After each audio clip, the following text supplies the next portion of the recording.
d'être à l'écoute de Radio Mali. Il est 13h, c'est l'heure de votre journal de la mi-journée.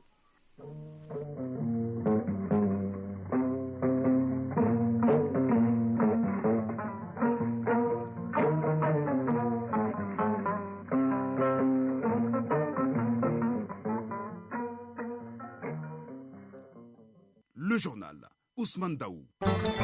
Mesdames et messieurs, bonjour à la une de ce 13h. Mieux vaut voir une fois que d'entendre 100 fois dit l'adage. Eh bien, le ministre de l'Agriculture a fait sien de cet adage en se rendant dans la filiale sud de la CMDT pour s'imprimer des réalités du terrain et prendre les dispositions idoines pour une bonne campagne agricole. L'Union nationale des travailleurs du Mali, l'UNTM, renforce les capacités de ses membres pour mieux les outiller dans la défense des droits des travailleurs pour un climat social apaisé. Notre dossier de ce 13h est consacré à la préservation de la vie des citoyens. Comment la délégation spéciale de la mairie du district de Bamako vient de réglementer le nombre de véhicules des cortèges de mariage. Bientôt, c'est la fin de la récréation qui sera sifflée au niveau de la délégation spéciale de Bamako après la sensibilisation. Hors du Mali, en Algérie, le président sortant Abdelmajid Tebboune remplit pour un second mandat avec plus de 90% des voix lors de la présidentielle de samedi dernier. Pendant ce temps, le ciel s'abat sur le royaume du Maroc, faisant 11 morts et des dégâts importants dans tout le pays. Aux États-Unis, c'est l'attente pour le débat présidentiel entre l'ancien président et candidat des Républicains Donald Trump et la candidate du Parti démocrate Kamala Harris, actuelle vice-présidente du pays. Le sport sera l'affaire de Fotiki Tunkara. Avec lui, on parlera justement de la deuxième journée des éliminatoires de la Coupe d'Afrique des Nations Maroc 2025. Le Mali joue demain en Afrique du Sud contre Eswatini. Il sera également question de la Supercoupe Colonel Assimi Goïta et d'autres nouvelles sportives. Voilà pour le sommaire. Dans un instant, les détails. Lundi 9 septembre 2024, mesdames et messieurs, bonjour. Merci d'avoir choisi Radio Mali pour vous informer. Bienvenue. Tout d'abord, l'historique du mouvement syndical, le parallèle entre droits syndicaux et droits humains, les techniques de défense des intérêts des travailleurs et les techniques pour mener une campagne de sensibilisation autour du thème. Ce sont ces quatre thématiques qui ont constitué les modules de formation au cours du renforcement de capacités des membres du bureau exécutif de l'Union nationale des travailleurs du Mali, les membres de la commission du contrôle et de discipline. La formation a été assurée par des anciens travailleurs, mais également des travailleurs toujours en activité. Le point, c'est avec Awa Adaman Koulibaly. Il constitue le trait d'union entre les travailleurs et les pouvoirs publics.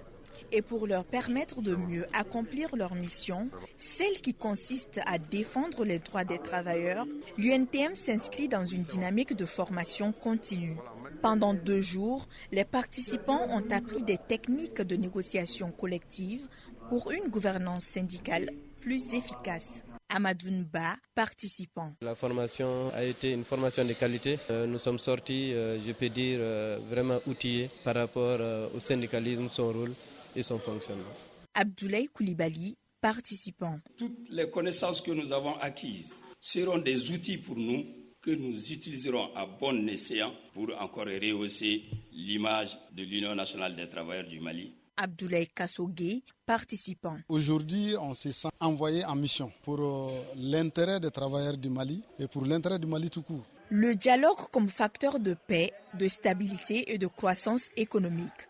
Et c'est désormais cet esprit qui doit guider les apprenants tout en contribuant à la promotion des droits humains. Yacouba Katile, secrétaire général de l'UNTM. À travers notre action syndicale, nous luttons pour la justice sociale, l'équité et la dignité humaine.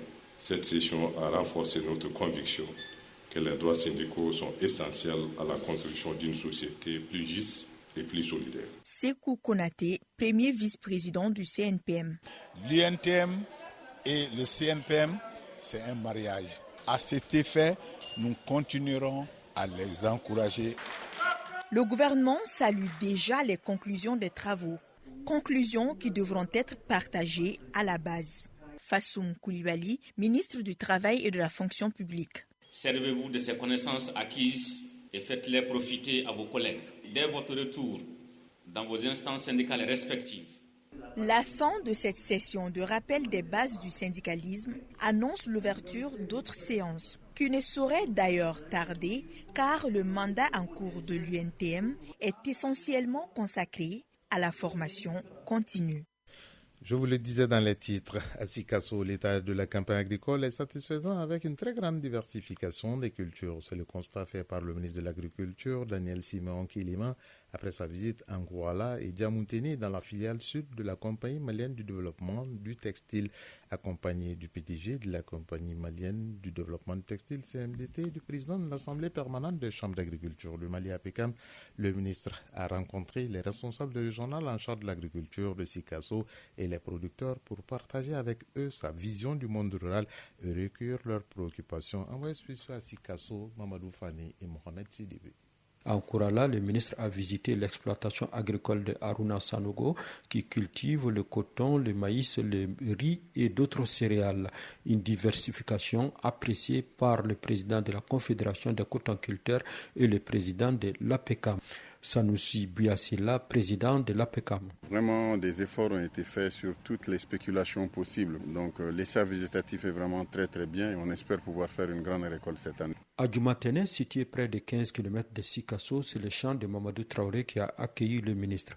Avec 80 hectares d'exploitation agricole, Mamadou Traoré excelle dans la culture du maïs hybride, la banane plantain et le cacao qu'il expérimente cette année avec ses enfants et le soutien de la direction régionale de l'agriculture de Sikasso.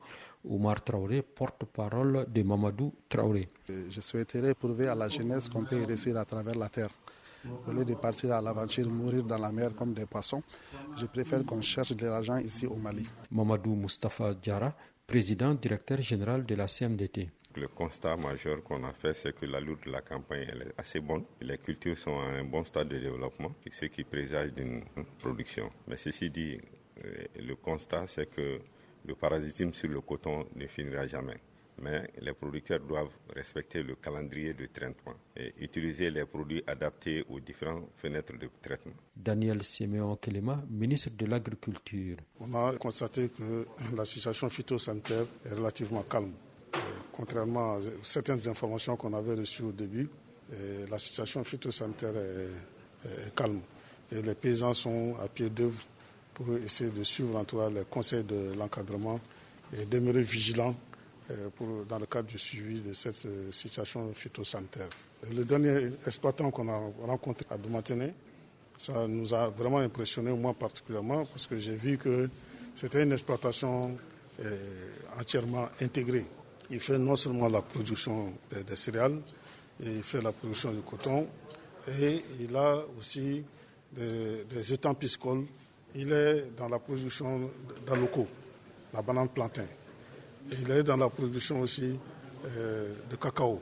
Moi, je pense que quand les conditions s'y prêtent, il faudrait pas que les gens hésitent, qu'on puisse essayer d'aller à la satisfaction de certains de nos besoins qui dépendent trop fortement de l'extérieur, alors qu'on a les conditions ici pour pouvoir satisfaire ces besoins-là. Le ministre a demandé à tous ses producteurs de suivre les conseils des services techniques. Il a eu une séance de travail avec les services relevant de son département. Il a aussi rendu une visite aux familles fondatrices de Sikasso. Dans le souci de renforcer la bonne gouvernance et vulgariser les réformes administratives et institutionnelles auprès des citoyens de façon inclusive, l'école de maintien de la paix à Lune-Blondembi a organisé une série de formations dans la cité des 333C à Tombouctou. La formation s'inscrit dans le cadre du projet de renforcement des capacités des femmes vectrices de changement pour une paix et un développement inclusif au Mali. RICAPEVEC Mali. Depuis Tombouctou, la correspondance de Najim Babasisi.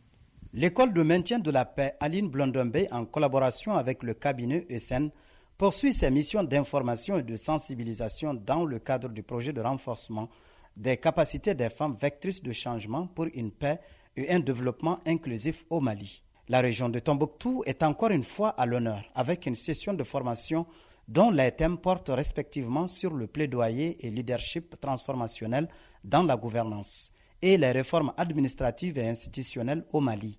Cette belle initiative est le fruit d'un partenariat fécond entre l'école de maintien de la paix Aline Blondombe et l'ambassade de Norvège. Commissaire divisionnaire Boubacar Sokona, directeur de formation à l'école Aline Blondombe. Trouver des solutions endogènes de sortie de crise tout en mettant un accent particulier sur le rôle et la contribution des femmes.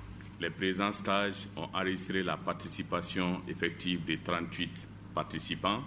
Les participants de cette session de formation qui s'est déroulée en 2 temps sont entre autres les membres des organisations des femmes de la société civile, élus communaux, secrétaires généraux des mairies des communes de Tombouctou, Direy, Gundam et Niafunke, ainsi que des représentants de l'administration et éléments des forces de défense et de sécurité. Yehia Ashkonta, porte-parole des participants. Nous avons eu beaucoup d'informations et d'instructions par rapport à tout ce qui a été fait et je peux dire vraiment nous ne pouvons que les remercier. Contrôleur principal Bakoun Kanté, gouverneur de Tombouctou. Merci d'avoir redynamisé les efforts de paix et de développement à partir de la base, c'est-à-dire au niveau de nos communes. L'approche équilibrée du projet, bien qu'ayant un focus sur les femmes, associe également les hommes, prouve une fois de plus que la paix et le développement ont besoin de la contribution de tout un chacun. Ces 2 ateliers de formation se sont achevés par la remise des certificats aux participants et aux facilitateurs, avec l'espoir que le RECAFEVEC, qui tend vers sa fin, puisse avoir une continuité. Tombouctou, Najim Baba Sissé, Mahamoudou Asko Faré pour l'ORTM. 13h10, actualité hors du Mali. En Algérie, le président sortant, âgé de 78 ans, Abdelmajid Tebboune, a été réélu avec 94,65% des voix selon l'autorité électorale indépendante du pays après l'élection présidentielle de samedi. Il devance Abdelahi Hassani Cherif du mouvement de la Société pour la paix qui a obtenu 3,17% des voix. Quant à Youssef Aoulish du Front des forces socialistes, il a 2,16% des voix. Après la publication des résultats, les 2 équipes de campagne des 2 candidats majoritaires ont dénoncé des irrégularités du processus électoral. Au Maroc, 11 personnes sont mortes et 9 disparues. C'est le bilan provisoire pour le moment des inondations survenues dans le pays. Ces fortes pluies se sont abattues sur 17 régions et provinces, dont certaines habituellement semi-arides. L'information a été donnée par le porte-parole du ministère de l'Intérieur, Rachid El Khalfi. Il a annoncé aussi l'effondrement de 40 maisons à l'échelle nationale et des dommages sur 93 routes ainsi que sur les réseaux d'alimentation en eau, électricité et télécommunications. Le Kenya observe depuis ce lundi 3 jours de deuil national suite au décès de 21 enfants dans un incendie au dortoir d'une école primaire à Nyeri, au sud-est du pays. Une enquête a été ouverte sur ordre du président kenyan William Ruto pour déterminer la cause de cette tragédie. Le président tchadien Mohamed Déby Idriss Itnou est en Hongrie. Pendant 3 jours, il va discuter de l'accord de coopération sur le plan sécuritaire et la coopération bilatérale entre les 2 pays. Pendant ces quelques jours, il aura aussi plusieurs visites à son agenda, notamment à l'université d'agriculture pour s'imprégner des techniques hongroises en matière de développement rural. Aux États-Unis, les candidats Kamala Harris et Donald Trump se retrouvent demain sur ABC, une chaîne de télévision américaine, pour leur premier débat télévisé. Ce débat est très attendu aux États-Unis et il rentre dans le cadre de la campagne présidentielle de l'élection présidentielle prévue le 5 novembre prochain. Toujours aux États-Unis, le secrétaire d'État américain Anthony Blinken est arrivé aujourd'hui à Londres pour une visite de 2 jours. Cette visite, c'est pour renforcer la relation entre les États-Unis et le Royaume-Uni. Anthony Blinken et Keir Starmer, le Premier ministre britannique, aborderont les sujets de sécurité dans certains pays comme l'Ukraine, le Moyen-Orient et l'Inde-Pacifique. Autre titre de ce 13h, notre dossier du jour porte sur le nombre de véhicules lors des cortèges à l'occasion des mariages dans le district de Bamako qui est désormais fixé à 6. Oui, vous avez bien entendu, 6. Ainsi en a décidé la délégation spéciale de la mairie du district de Bamako. Cette mesure restrictive fait suite à l'obstruction du pont Fad dans un passé récent par des citoyens qui ont perturbé la quiétude et la tranquillité de la population. Ces derniers avaient garé leurs véhicules au beau milieu de la route, empêchant d'autres usagers de vaquer à leur occupation. Les contrevenants à la mesure s'exposent à des sanctions et c'est la police municipale qui est chargée de veiller à l'application de la mesure. En attendant la répression, elle va procéder d'abord dans un premier temps à la sensibilisation, donc ce qui signifie que bientôt ce sera la fin de la récréation dans les cortèges de mariage projecteurs. Sur cette nouvelle mesure, c'est le grand format et il est signé Timoko Konati. Les cortèges de mariage sont désormais limités à 6 véhicules. Tout contrevenant s'exposera aux sanctions pénales et ou financières. La mesure émane de la délégation spéciale de la mairie du district de Bamako. Elle a été prise sur la base de 2 arrêtés ministériels et municipaux, faisant suite à ce qu'on pourrait qualifier d'incivisme grandissant de la part de certains citoyens. Citoyens qui, à l'occasion d'un mariage, faisaient obstruction à la circulation au détriment d'autres usagers. Bala Traoré, président de la délégation spéciale de la mairie du district de Bamako. A priori, le mariage, c'est l'union entre 2 personnes. C'est un événement heureux qui reste quand même dans le domaine du privé. Ça ne concerne a priori que les intéressés et, dans une certaine mesure, leurs parents, leurs amis. Mais il se trouve que lorsqu'il y a un mariage qui est célébré, c'est la suite qui devient un vrai problème, un vrai calvaire, un vrai motif d'inquiétude et même de panique. Le dernier cas en date s'est déroulé récemment sur le pont Fada, ce qui a créé des embouteillages sur cette infrastructure routière massivement fréquentée. L'heure est donc venue pour les autorités municipales de s'assumer de la plus belle manière. Tout le monde constate le phénomène, tout le monde condamne, ça gêne tout le monde, mais tout le monde le regarde faire. Et là, ce n'est pas normal. Il faut bien que quelque part, à un niveau donné, que quelqu'un assume, et c'est de notre responsabilité. Avec la loi 005 du 13 mars, on a les mêmes compétences, les mêmes pouvoirs qu'un maire. Et il revient à la mairie de prendre les dispositions par rapport à la vie de la cité, à la vie de la capitale. La police municipale est tenue de veiller à l'application de cette mesure, dont le non-respect expose à des sanctions. Dans ce travail de répression, elle sera appuyée par la police nationale. Toutefois, en attendant de passer à la vitesse supérieure, il s'agit de procéder à un exercice de pédagogie qui a déjà commencé. Ils arrêtent les cortèges, ils leur expliquent.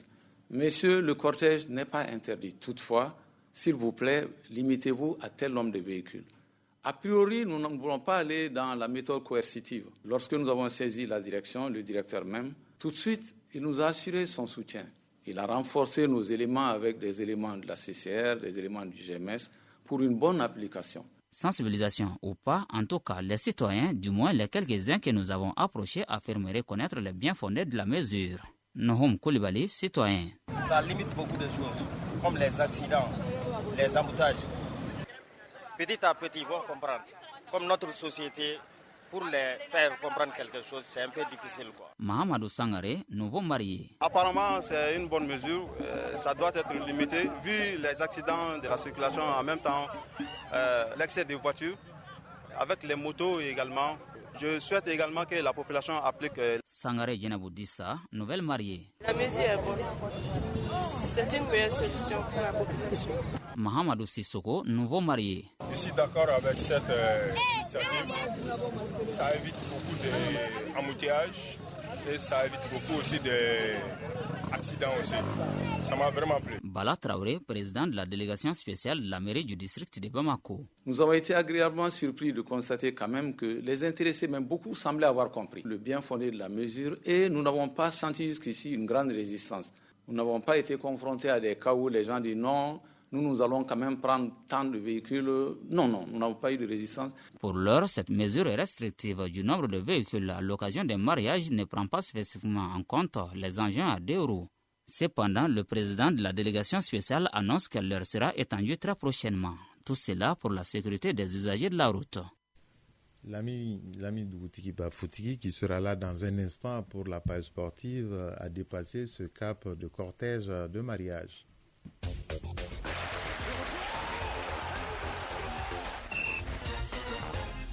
Ce générique, vous l'avez compris, annonce la page sportive de cette édition. Il est animé, comme tous les lundis, traditionnellement, par Dougoutigui Bafoutigi Tunkara, comme je l'appelle affectueusement. Bonjour Foutigi Tunkara, bienvenue. Merci Ousmane Dao, bonjour à vous et bonjour à tous. On va commencer par l'Afrique du Sud avec la Coupe d'Afrique U18 filles et garçons. Le Mali joue contre le Maroc cet après-midi chez les filles. Oui, le coup d'envoi de ce match est prévu pour 15h30 temps universel. Ce sera la 3e sortie des Maliennes dans le groupe B de cette compétition qu'elles survolent largement pour l'instant après leur méga victoire 136-13 sur la Mozambique, sur la Zambie. Sinon Mozambique, c'est le Mozambique. Et le succès 31-43 contre l'Angola lors de la première journée. Devant le Mali déjà qualifié pour les quarts de finale, le Maroc se bat pour l'un des 2 tickets en jeu pour les 3 meilleurs 3e qui sont respectivement le Nigeria, le Rwanda et le Maroc.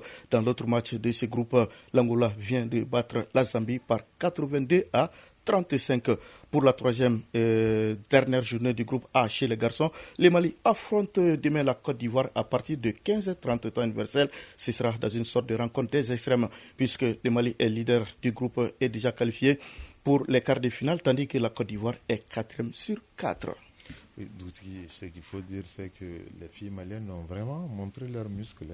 Absolument. Et je pense réellement que le Maroc n'est pas non plus à l'abri aujourd'hui. On l'a compris, le Mozambique a perturbé vendredi Fotigi Tunkara dans le cadre des éliminatoires de la Coupe d'Afrique des Nations Maroc 2025. Eh bien, les Aigles affrontent demain, toujours dans ce cadre, lors de la deuxième journée. Et Eswatini, ce sera en Afrique du Sud. Oui, en déplacement en Afrique du Sud, les Aigles du Mali affrontent demain mardi l'Eswatini au compte de la deuxième journée des éliminatoires de la CAN Maroc 2025.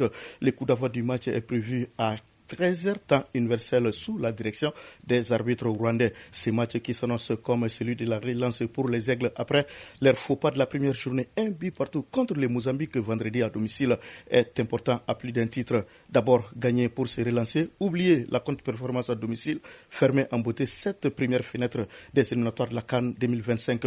Voilà entre autres enjeux qui constituent une sorte de pression pesant sur les épaules donc de Tom Saintfiet et ses joueurs. Arrivés dimanche tôt le matin à Johannesburg, les Aigles du Mali et leur encadrement se sont vite mis à la tâche en effectuant leur première séance d'entraînement dans l'après-midi. Et depuis, ils sont à pied d'œuvre pour peaufiner leur préparation. Préparation dans laquelle un accent particulier est mis sur la récupération. Là-dessus, je vous propose d'écouter le médecin des Aigles, Alidou Maïga, au micro de nos envois spéciaux en Afrique du Sud, Arjumatina et Gauss H. Touré.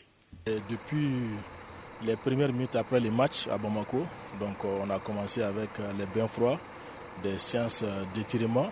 Et la veille, avant le voyage, il faut conseiller aux joueurs de bien dormir parce que tout ce qu'on fait comme récupération, ça commence par le sommeil. Donc il faut avoir un sommeil de qualité. Maintenant, pendant le voyage, vraiment c'est un voyage très long, plus de 10 heures de vol. Donc dans l'avion, il faut conseiller aux joueurs de se reposer, d'éteindre les appareils, de faire moins de jeux, donc c'est ce qu'ils ont respecté. Et ici à l'arrivée, ils se sont reposés un peu. Après, dans l'après-midi, une petite séance de dégraissage légère, de bien récupérer. Et d'ici le jour du match, ils seront à 100%. Voilà, Alidou Maïga, médecin de l'équipe nationale des Aigles du Mali. Alors, les Aigles procèdent cet après-midi à la reconnaissance du terrain en Bombela. Dans d'autres matchs de ce groupe I, toujours mardi, le Mozambique acquérera la Guinée-Bissau à partir de 13h également. C'est-à-dire que les deux matchs Eswatini-Mali et Mozambique-Guinée-Bissau se joueront en simultané. Faut-il rappeler, ce groupe I est donc pour le moment dominé par la Guinée-Bissau avec 3 points devant le Mozambique et le Mali, 1 point chacun. Les Eswatini ferment la marche sans le moindre point. C'est même mardi à 19h ici à Bamako, le Burkina Faso recevra le Malawi au stade du 26 mars de Yirimadio.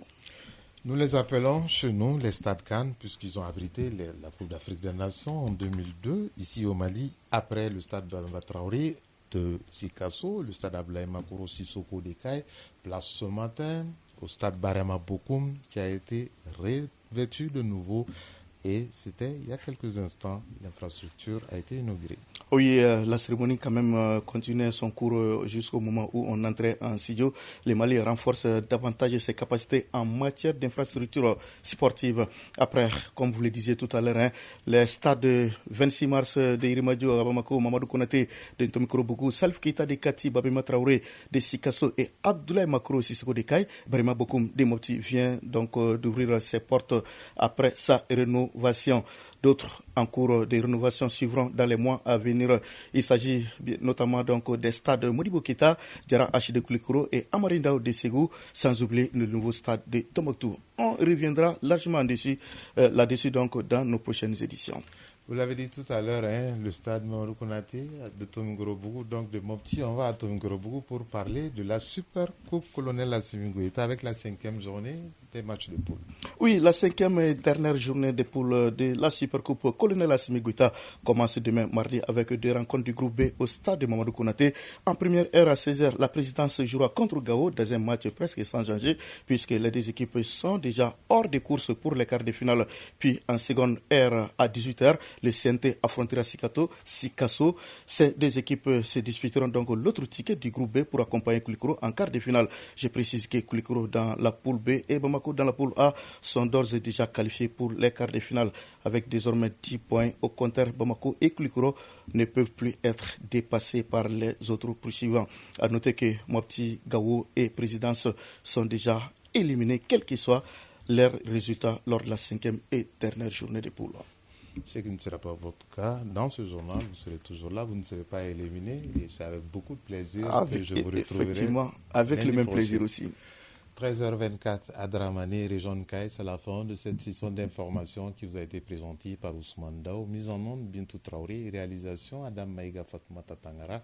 Prochain rendez-vous avec l'actualité, c'est à 19h30. Vous serez en compagnie de Kouma Sissé. Gardez vos positions d'écoute dans un instant. Les avis est communiqué. Si vous êtes à table, bon appétit. Si vous avez fini de manger, bonne digestion. Tout le plaisir a été pour nous de vous servir. Excellente semaine à toutes et à tous. Chacun de nous ne peut être une étoile, mais tâchons de briller pour éclairer là où nous sommes. Et à bientôt.